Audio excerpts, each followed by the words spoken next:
TV Batuíra Portugal, para lá do amanhã.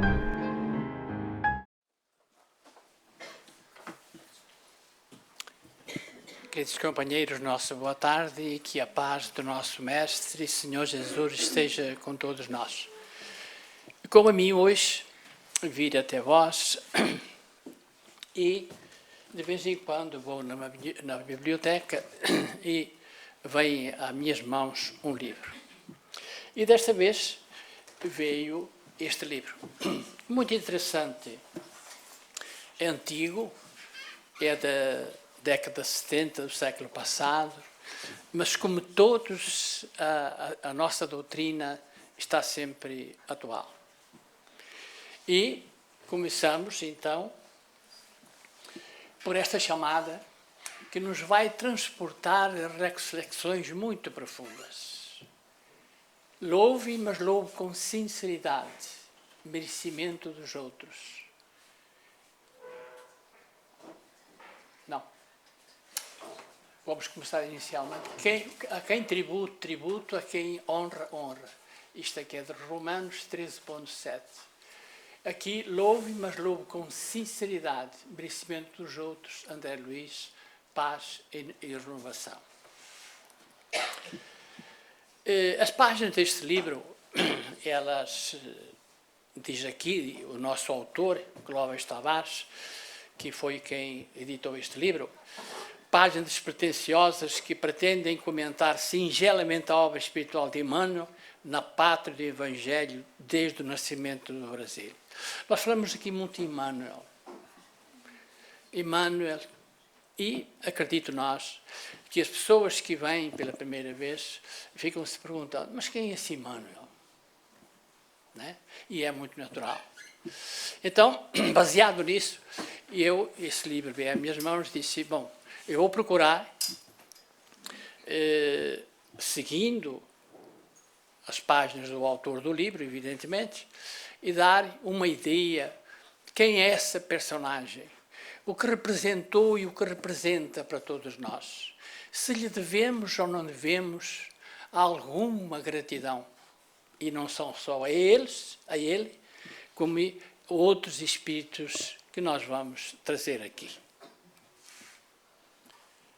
Porque não manifestar reconhecimento nascido da alma do coração? Porque não imitar o samaritano curado da lepra, que voltou para agradecer por não dar a cada um aquilo que lhe é devido?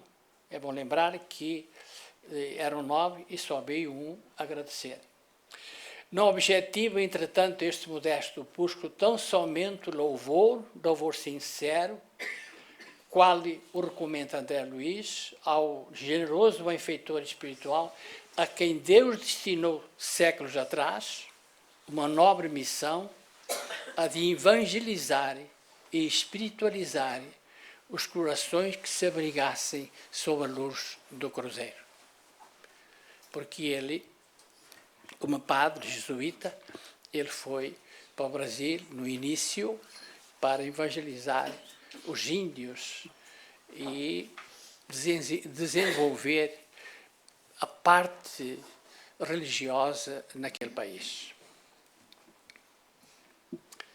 A apresentação de Emmanuel. E cá está. Para aqueles que não têm tido a aventura e de um convívio mais íntimo com o espírito de Emmanuel, porque nós, que assistimos durante 22 anos, Emmanuel, que se comunicava pelo Chico, nós conseguimos ter uma aproximação de tudo que era desenvolvido ali junto do Chico. Através do seu trabalho missionário, são estas anotações singelas, notícias e reminiscências de um valoroso mensageiro de Deus, cujo nome foi pronunciado pela primeira vez no rincão mineiro de Pedro Leopoldo, através do nosso querido Chico Xavier. E daí é que nós ficamos sabendo que ele era o mentor de Chico Xavier. Quem é Emmanuel?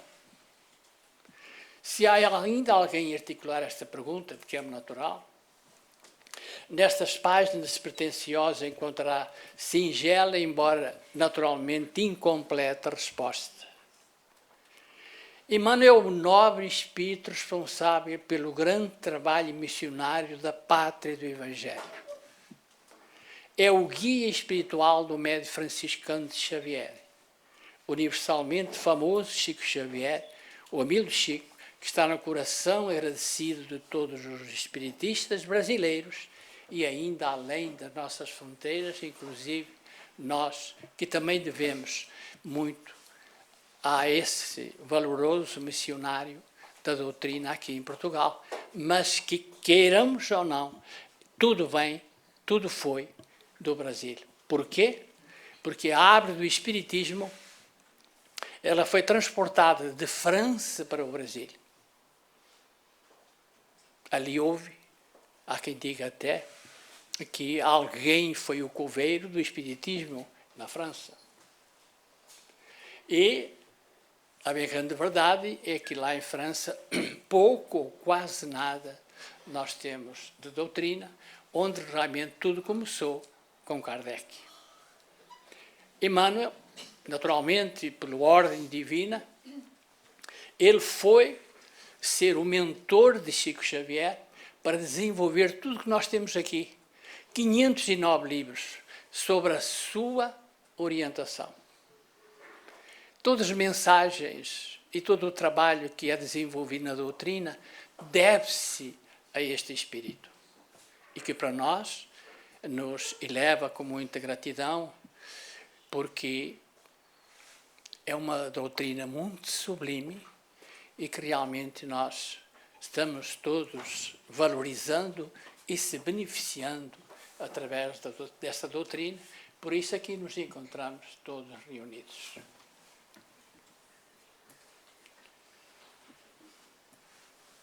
Essas páginas expressam também sincera presença espírita, modesta contribuição às comemorações do 4º centenário da morte de Padre Manuel da Nóbrega. Este livro foi editado em 70, onde fazia 400 anos da sua morte. O 4º centenário da morte de Manuel da Nóbrega, o inesquecível e tão ingratamente esquecido. E essa é uma realidade. Principalmente nós aqui de Portugal.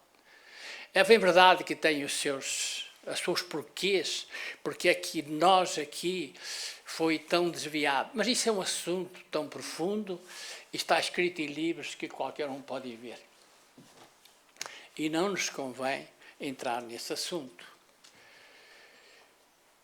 No dizer do grande capristano de Abreu, um historiador, esse mesmo humilde e valoroso, heróico e clarividente Padre Nóbrega, pai do Brasil, que se devotou à nossa pátria, mesmo antes de se reencarnar em Sem-Fiz, na obscuridade entre Douro e Minho, com a missão de ser o primeiro missionário do Evangelho, o primeiro educador, o primeiro devotado amigo da gente brasileira, no árduo e afanoso início da nossa civilização. Vem que se ele nasceu em São Fiz do Douro, é português. E como tal, devemos-lhe essa gratidão. Foi o primeiro evangelizador. E assumiu depois a doutrina espírita através de Chico Xavier. E cá temos Padre Manuel da Nóbrega, aqui temos São Fins, Vila Real, aqui temos a entrada de São Fins do Douro, é bom quem quiser e puder ir visitar. Naturalmente, pessoas que estão aqui, fizemos lá uma excursão, que vou apresentar já. Aqui é uma vista do panorama de toda a vila. E aqui está a casa, é uma casa centenária, já naquela época senhorial, portanto, os pais dele e a família eram de família abastada, e a casa onde ele nasceu. Aqui tem as placas, que lá estão, não se vê muito bem os seus... os seus dizeres, mas esta aqui está. Se fosse no Brasil, esta casa já teria sido remodelada, mas nós, infelizmente, o nosso movimento não se encaminhou para aí. E então diz aqui, esteve nesta casa, no dia 8 de agosto de 69, os leais e dignos portugueses, senhores Artur da Costa, Herculano Ferreira Leite e António Ventura, respectivamente, presidente e vice-presidente e diretor beneficente do Centro do Douro, em São Paulo. Lá no Brasil, quer do Rio de Janeiro, quer em São Paulo, há diversos clubes que os portugueses organizam para se juntarem. Naturalmente, na Europa também isso acontece. E estes portugueses que estavam radicados em São Paulo tinham essa associação e foram visitar a casa. E diz aqui, beneficente de São Paulo, que num gesto de nobre singeleza que transcende muito o valor material da oferta, vieram entregar o busto em bronze do padre Manel da Nóbrega, fundador de São Paulo, à sua terra natal, Sanfins do Douro. Um gesto dos brasileiros. E os portugueses nada fizeram e ingratamente desviaram o seu ideal para esse nobre português que é Padre Manel da Nóbrega. Fizemos uma excursão lá. Não sei se tem aqui alguém que esteve, pelo menos o Carlos. Está bem. Estivemos lá numa excursão. Foi muito interessante. Foi uma viagem linda, de muita espiritualidade. E aqui estamos, à frente da casa, com as placas. Além de estar fechada, nós conseguimos entrar lá. E eu entrei lá. É interessante, é uma casa que está em ruínas, toda feita em granito. Subimos escadas e alguns companheiros. Tem uma sala grande, porque uma casa antiga, que tinha uma sala grande, e os quartos saíam da sala que saía para os quartos. Estava lá um sem-abrigo. Encontramos lá o homem. Mas ele se portou muito bem, tudo muito sujo, tinha umas frutas que lhe tinham dado. Muito livro. Não me atrevia a abrir nenhum, mas centenas de livros que estavam naquela sala. E notei que um dos quartos tinha duas portas e tinha uma tábua a servir de tranca. Eu não sei se conseguem visualizar. Como antigamente os corrais existia. E eu perguntei para o sem-abrigo, para que é aquela tábua ali? Ele sabe, anda aqui um gajo aqui a me inquietar, e eu ponho lá dentro e fecho-lhe a porta. Pensei, ele é vidente e vê esse espírito, mas não pus-me no meu lugar sem ter nenhum mais diálogo. Agradecemos. Tinha uma figueira muito carregada de figos, que eu e alguns comemos os figos que estavam lá no quintal. O espírito que estava lá veio conosco no ônibus e se apresentou na reunião mediúnica. E eu conversei com ele. Depois de algum diálogo, ele me disse que no solo daquela casa estava enterrado material que veio de Roma. Não lhe perguntei que material seria,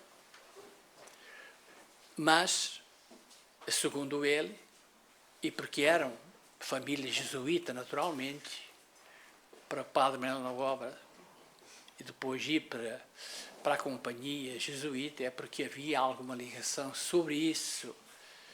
Mas ficámos por aí, o espírito foi encaminhado e foi amparado aqui na casa.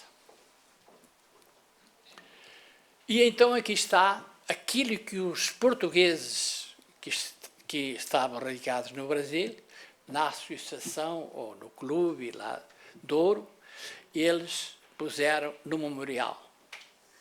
E dizem eles, deram ao Brasil província ultramarina de Portugal, o melhor da sua vida, da sua alma e do seu talento. E por que foi? Na outra parte diz, Padre Manuel da Nóbrega, foi o fundador de São Paulo, o primeiro estadista luso-brasileiro, símbolo imortal do gênio missionário Lusíada. A chamada que tivemos aqui indica bem isso.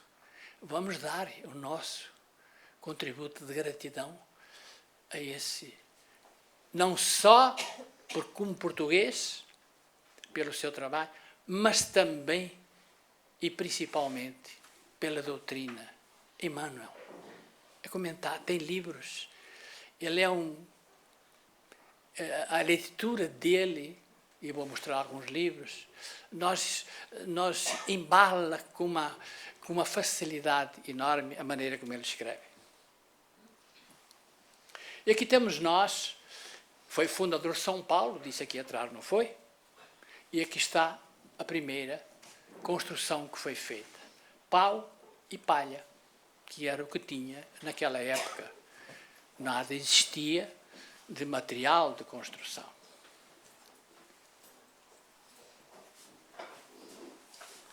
Estava presente na inauguração, na primeira missa, e como diz aqui atrás, Chopin Anchieta, Padre Coleste, Santa Casa de São Paulo. Aqui foi onde Anchieta fundou a primeira escola, o primeiro centro de atendimento aos enfermos, pobres e desamparados. Vamos falar também de Anchieta, porque estavam presentes Padre Manuel da Nóbrega, Anchieta e João Ramalho. Por que João Ramalho? João Ramalho tinha aportado em São Vicente, quem está aqui alguém sabe. Depois ele subiu a Serra de Santos e fundou a vila de Santo André. E convidou os demais companheiros e alguns índios para que se juntassem ali.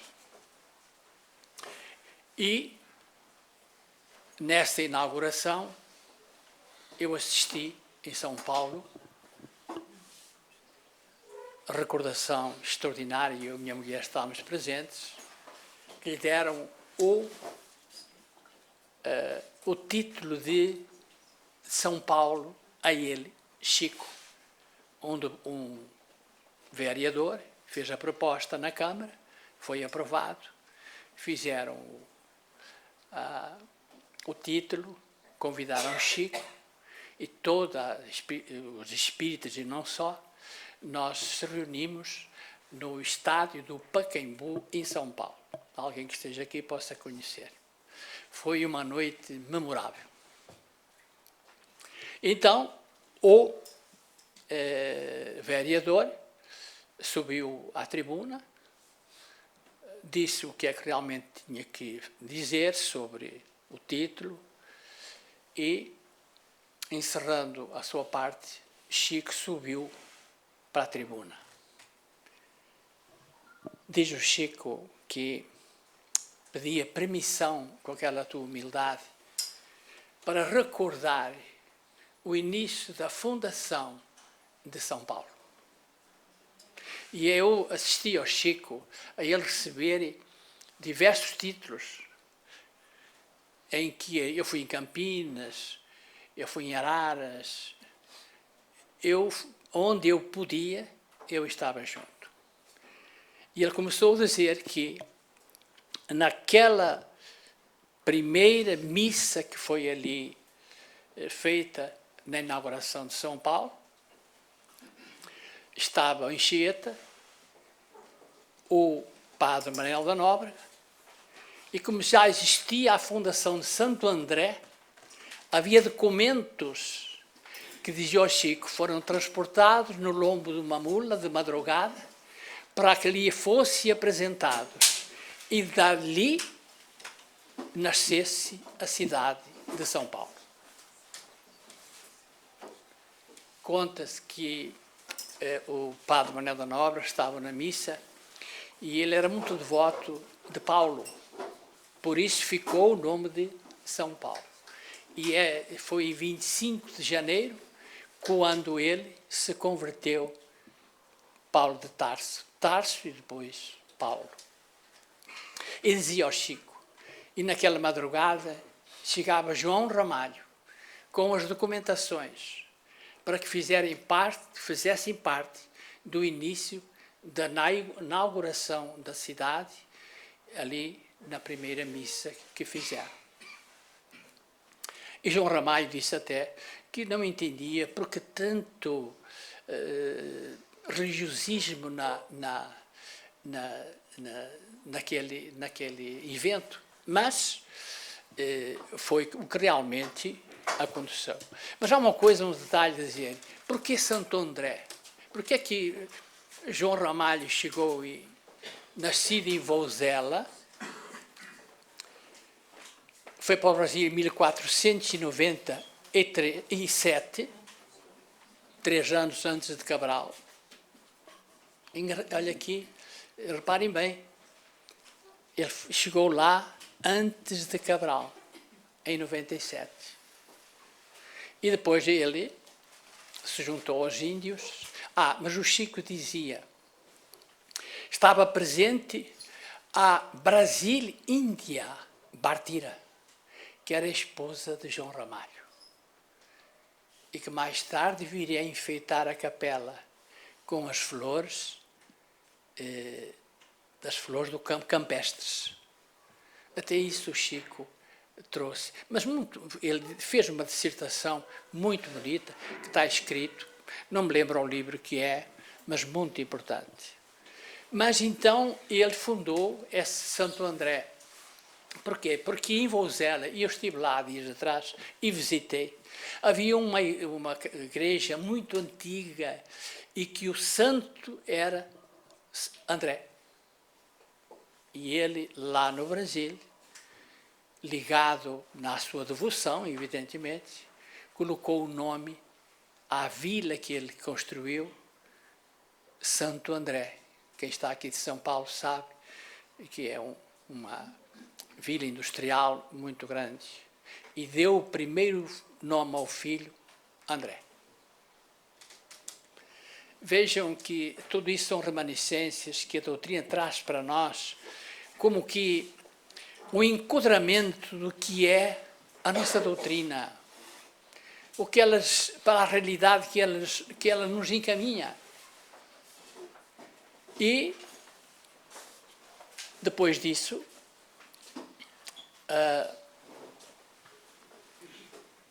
aqui está, depois daquela casinha velha, veio esta, e hoje, São Paulo, pátio do colégio, como é chamado, é isto aqui, com o progresso. Estive lá dentro, me emocionei bastante, porque virou museu de tudo que realmente puderam ali juntar, para as pessoas recordarem o que foi a fundação de São Paulo. Mas vamos então para aqui, onde nasceu o padre Manuel da Nóbrega. Diz aqui no memorial, nasceu em São Fis do Douro, a 18 de outubro de 1517. Faleceu no Rio de Janeiro, a 18 de outubro de 1570. 490 anos fez em 18 de outubro passado. Padre Manuel da Nóbrega, apóstolo do Brasil, a revelação sobre a personalidade de Nóbrega, como uma das encarnações de Emmanuel, veio para o grupo de amigos íntimos em Pedro Leopoldo em janeiro de 49, através de uma mensagem de Chico Xavier. Chegou aos nossos corações profundamente ungida de humildade, a mesma comovente humildade que resplandece nas declarações que se encontram no prefácio de há 2000 anos a respeito do senador Públio Lentos. Porque, através de Chico, ficámos sabendo que ele, ao tempo de Cristo, ele foi um senador chamado Públio Lentulus. Isto tem este livro, se não leram este livro, é importante ler, porque hoje nós não temos mais desculpa e o tempo de nós acreditar em tudo aquilo que era dito em termos de religião ficou para trás. Hoje nós temos literatura, temos o conhecimento e temos uma fé raciocinada em que realmente nós vamos rever tudo o que realmente se passou e que dá-nos a certeza de que estamos no caminho do Cristo. Por isso, é bom ler esta literatura, este romance que é muito bonito há 2000 anos. Ele diz aqui: eu havia abandonado o corpo físico em dolorosos compromissos no século XV, na Península, Portugal e Espanha, onde nos devotámos ao crê ou morre, quando compreendi a grandeza do país que nos acolhe agora. Tinha meu espírito entediado de mandar e crer sem o Cristo. As experiências do dinheiro e da autoridade me haviam deixado a alma profundamente em exaustão. 15 séculos haviam decorrido sem que eu pudesse imolar-me por amor do Cordeiro Divino, como fizeram um dia em Roma a companheira do coração. A sua esposa Lívia, de Públio Lentos, ela se tornou cristã, seguiu o Cristo e ela depois foi conduzida aos leões, ao colégio, não sei como é que chama aquilo lá, ao circo. E ele estava na plateia e verificou. E daí o seu grande drama. Mas diz mais aqui adiante, diz: vi a floresta perder-se de vista e o património extenso entregue ao desperdício. Ele em sonho visitou aquilo que seria o Brasil, que é hoje, exigindo retorno à humanidade civilizada e entendendo as dificuldades do civícola, relegado à própria sorte, nos azares e aventuras da terra dadivosa, que parecia sem fim, aceitei a sotaina de novo e por padre nobre conheci de perto as angústias dos simples e aflições dos degradados. Intentava o sacrifício pessoal para esquecer os fastígios mundanos e o desencanto de mim mesmo. Todavia, quis o Senhor que desde então o serviço americano, e muito particularmente o serviço ao Brasil, não me saísse do coração. Portanto, ele foi levado em sonho, foi verificar, e ele, através da espiritualidade, aceitou o trabalho de evangelizar primeiramente os índios e mais tarde ele, porque já estava sendo preparado, o Consolador ir França e depois Brasil. Por isso, vejam como a providência divina nos encaminha, sem nós, por vezes, darmos conta e desconhecer até a responsabilidade que trazemos numa reencarnação. No meu caso, eu poderia contar a minha história, mas não adianta, porque cada criatura tem a sua história, mas jamais eu adivinhava que iria para o Brasil, que ia para a doutrina, e que depois voltava. Nada. Foi o que aconteceu com o padre Manel da Nóbrega. Como vemos, antes de reencarnar-se na obscuridade de Sanfinge, entre Douro e Minho, a 18 de outubro de 517, quando ainda reinava Dom Pedro, em Portugal, Dom Manuel, o Venturoso, aquele que ia chamar-se Padre Nobre, visitou em espírito o Brasil, recém-descoberto, contemplou as florestas extensas, teve a visão do futuro, apiadou-se dos indígenas e infortunados e amou a terra de Santa Cruz que Cabral iria descobrir ainda.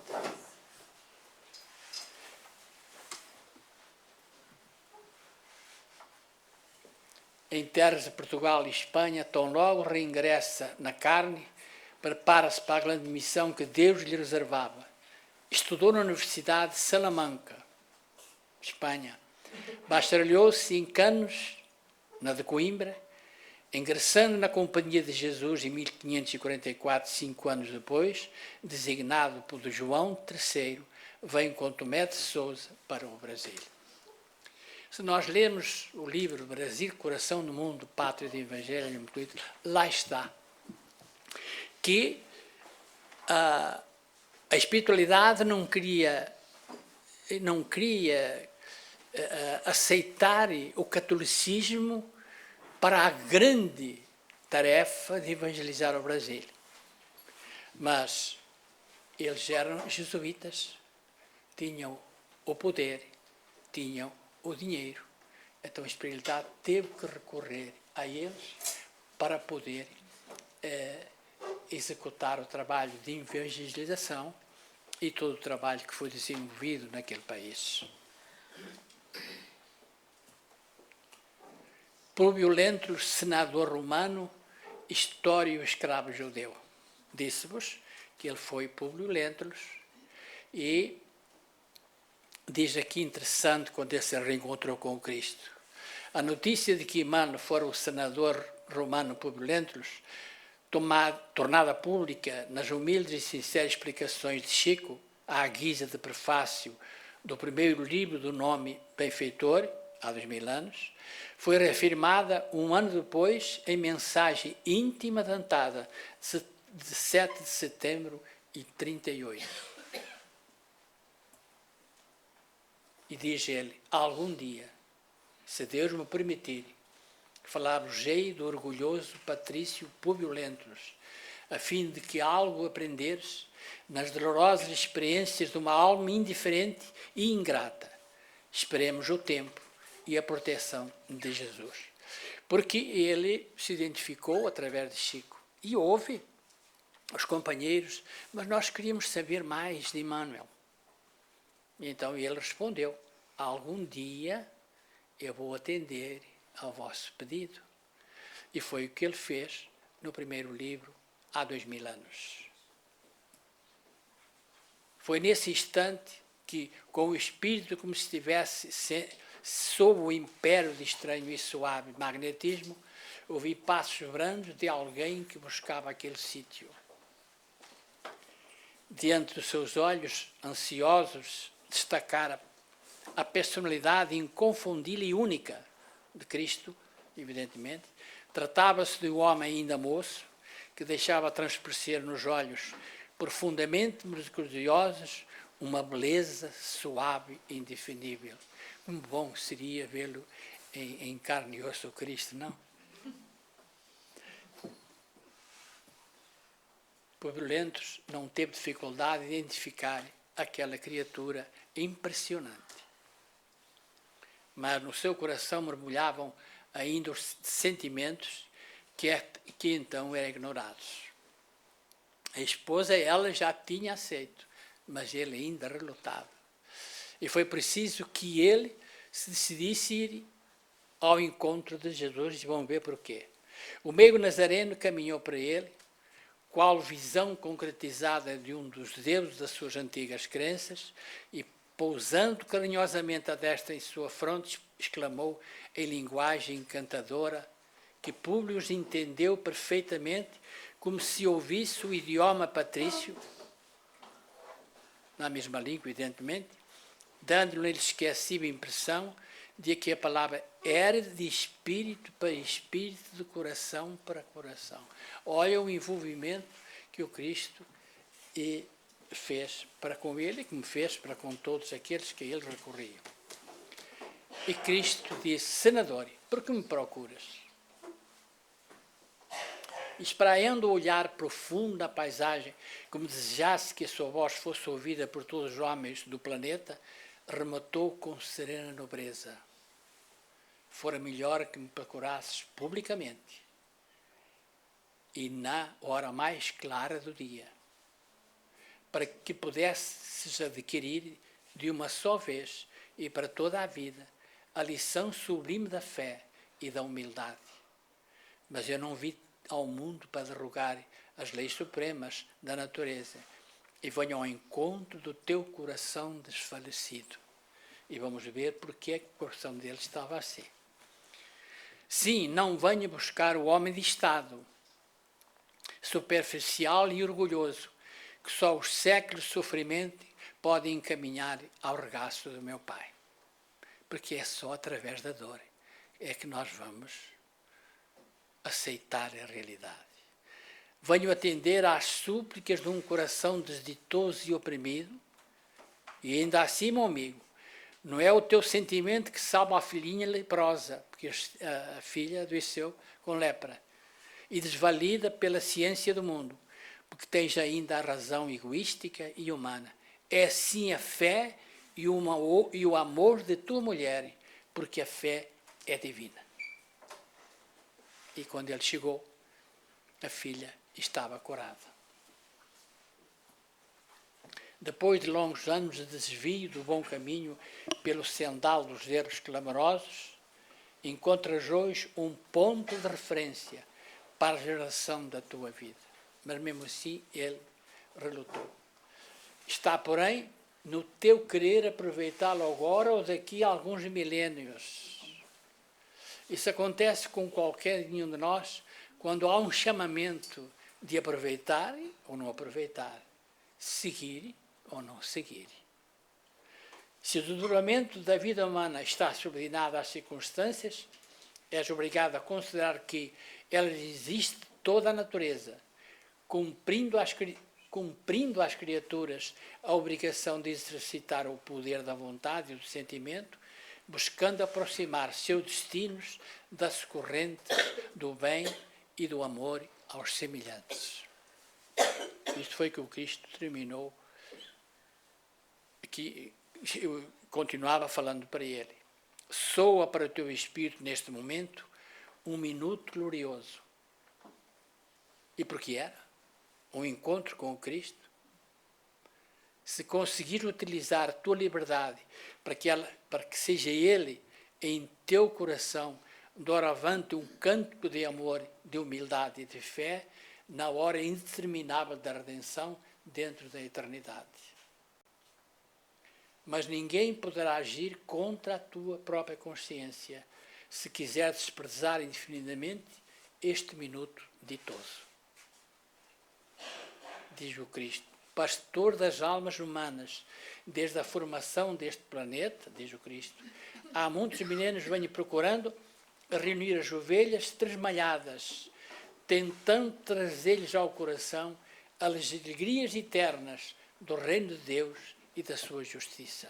É o que ainda hoje ouvimos nas mensagens e nos livros que nós lemos e das falas dos amigos espirituais. Públio fitou aquele homem extraordinário, cujo desassombro provocava admiração, espanto e humildade. Mas vejam que ainda estava o homem velho, autoritário, que credenciais lhe apresentava o profeta para lhe falar assim. Ele não aceitou. A ele, senador do império, revestido de todos os poderes diante de um vassalo. Num minuto lembrou a cidade dos Césares, coberta de triunfos e glórias, cujos monumentos e poderes acreditava naquele momento fossem imortais. Todos os poderes do teu império são bem fracos, disse o Cristo, e todas as suas riquezas bem miseráveis. As magnificências dos céus são ilusões efêmeras de um dia, porque todos os sábios, como todos os guerreiros, são chamados no momento oportuno aos tribunais da justiça do meu Pai que está no céu. Um dia deixarão de existir as suas águias poderosas sob um punhado de cinzas misérrimas.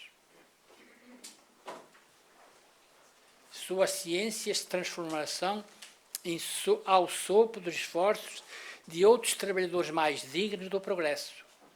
Suas leis iníquas serão tragadas no abismo tenebroso destes séculos de impiedade, porque só uma lei existe e sobreviverá aos escombros da inquietação do homem, a lei do amor, instituída por meu Pai desde o princípio da criação.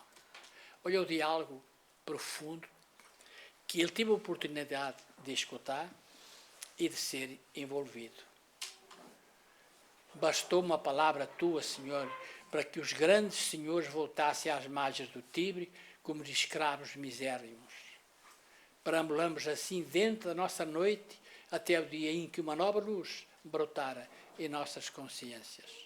Foi preciso que os séculos passassem para aprendermos as primeiras letras da tua ciência infinita de perdão e de amor.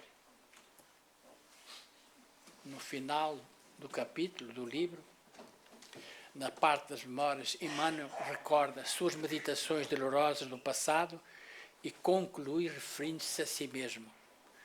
Pude então compreender que Lívia vivera para Deus, a sua esposa, e ele para César, recebendo ambos compensações diversas na estrada do destino. E enquanto o jugo de Jesus fora suave e leve para a sua mulher, seu altivo coração estava preso ao terrível jugo do mundo, sepultado nas suas dores irremissíveis, sem claridade e sem esperanças.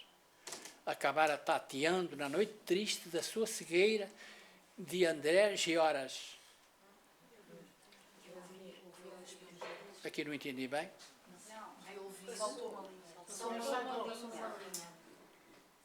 Mas vamos lá, o tempo já está avançando, tem que seguir. Perdoar-lhes, mas o desencanto imenso se apossara da sua alma.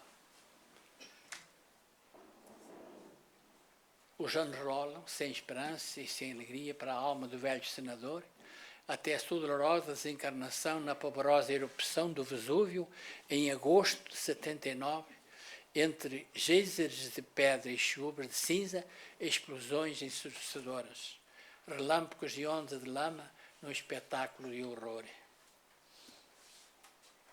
Mas 50 anos depois, lá está o livro, 50 anos depois, nas ruínas fumegantes de Pompeia, nas quais o impiedoso senador Lentulus se desprendia novamente do mundo, para auferir o valor das suas dolorosas experiências terrestres, vamos encontrar nestas páginas, sob uma veste humilde dos escravos, que o seu orgulhoso coração havia espezinhado outrora, diz Emmanuel, prefaciando o seu segundo romance, 50 anos depois.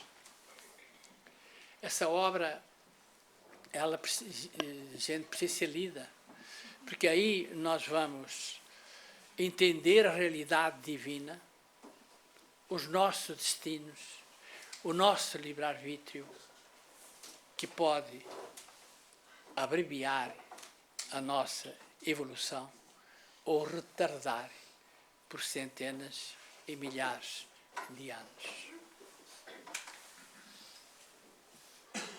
E aqui temos nós, Chico Xavier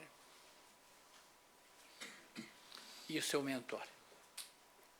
Quem assistiu às mensagens em que ele recebia, e os livros que temos, a sua própria, os livros de Emmanuel, são extraordinários, que vêm-nos realmente relatar tudo o que esta doutrina encerra na mensagem do Cristo. Por isso, amigos, era o que eu tinha para vos trazer neste dia, e que dê-nos uma rápida mostragem do que é esse espírito de Emmanuel, o que representou para nós portugueses, e ele como português, e não poderíamos deixar também de prestar a nossa homenagem àqueles que o acompanharam na Fundação de São Paulo. João Ramalho, depois Batuíra, Anchieta, Frei Fabiano de Cristo. Fizemos uma excursão onde o Padre Anchieta reencarnou como João Barbosa. Estivemos na casa onde ele nasceu e foi educado. Uma emoção muito forte. Lá naquela aldeiazinha de Soengas, Vieira do Minho, Braga, dizem que ele foi para o Brasil e virou santo. Porque o catolicismo se aproveitou para fazer isso. O Frei Fabiano, ele depois foi para o Brasil. É uma história muito bonita também a história dele. Ele saiu de Soengas, foi para o Porto, trabalhar no porto de embarque das caravelas naquele tempo, e depois seguiu para o Brasil, e lá ficou rico, ganhou muito dinheiro. Temos um livro que é Mergulhando no Mar de Amor, que explica muito bem.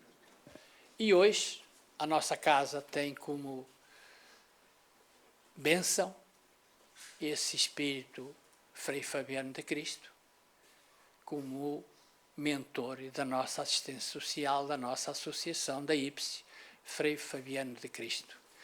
Ele foi para lá e se internou num convento, deu todo o dinheiro que tinha e deram-lhe uma vestimenta e puseram o nome Frei Fabiano, quando ele era João Barbosa, em Soengas, onde ele reencarnou. Vejam aqui a história de tudo isto que nos vem trazer, como eu disse inicialmente. Hoje nós temos o conhecimento, não há mais desculpa que possamos ignorar ou nos deixar levar ou enganar por uma fé cega. Hoje nós temos toda a literatura que nos vai ditando tudo que realmente nós podemos e devemos e seguir, que é o Espiritismo. Muito obrigado a todos e muita paz.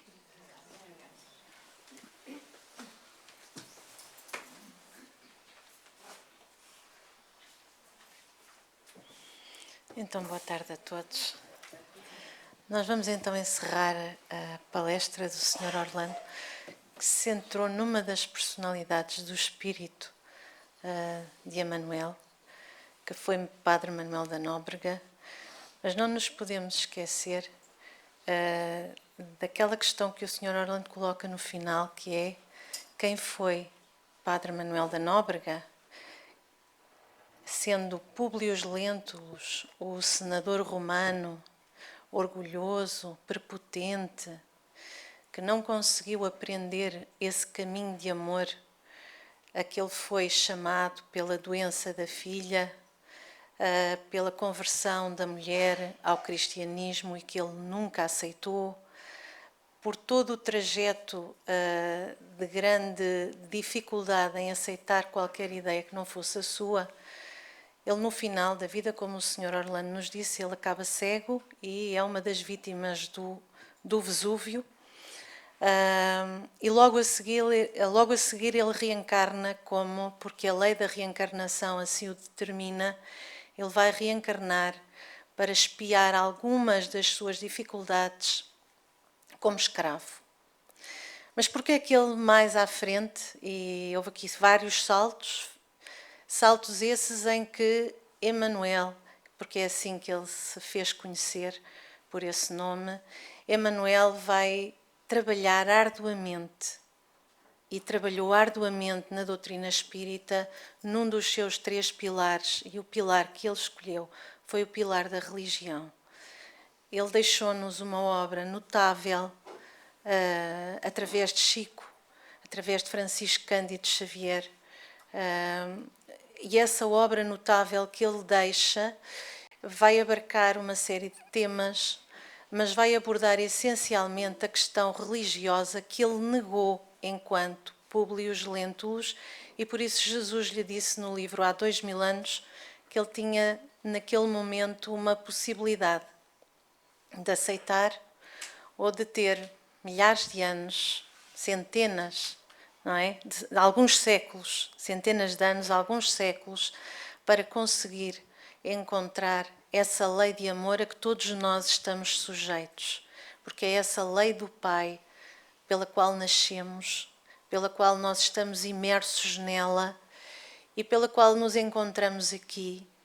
Essa lei que hoje a ciência já conseguiu perceber através do DNA que nós somos de facto todos irmãos, é apenas uma questão de o entendermos no coração e nós ainda não o entendemos, não é?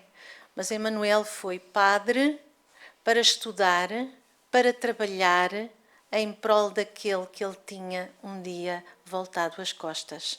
E trabalhou várias reencarnações dessa forma, mas continuou a trabalhar no plano espiritual.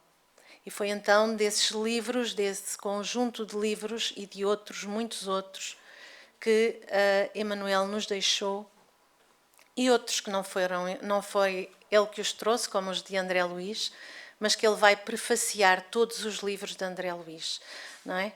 E, portanto, essa é a grande mensagem, é de como um espírito, em vários séculos, muitos séculos, ele consegue alcançar o patamar onde ele hoje se encontra. Ele continua a trabalhar com Chico Xavier. O Sr. Orlando não falou disso, mas sabe bem melhor do que eu. Ele continua a trabalhar com Chico Xavier, mas neste momento ele voltou a reencarnar. Ele terá à volta de 18 anos e está no Brasil e esperamos um dia ainda ouvir notícias suas. Porque é que eu digo que ele está a trabalhar com o Chico? Porque quando um estava desencarnado, o outro estava encarnado e dava o apoio. Francisco Cândido Xavier, encarnado, recebeu o apoio desse grande amigo de milénios, não é? Que é então Emmanuel. Emmanuel reencarnou antes de Chico desencarnar e agora é Francisco Cândido Xavier, que vai cumprir os 100 anos que faltam, porque foi isso que Chico nos disse, que faltam 100 anos para que o trabalho deles esteja concluído. E pronto, vamos então para a nossa prece final, como sempre. TV Batuíra Portugal. Para lá do amanhã.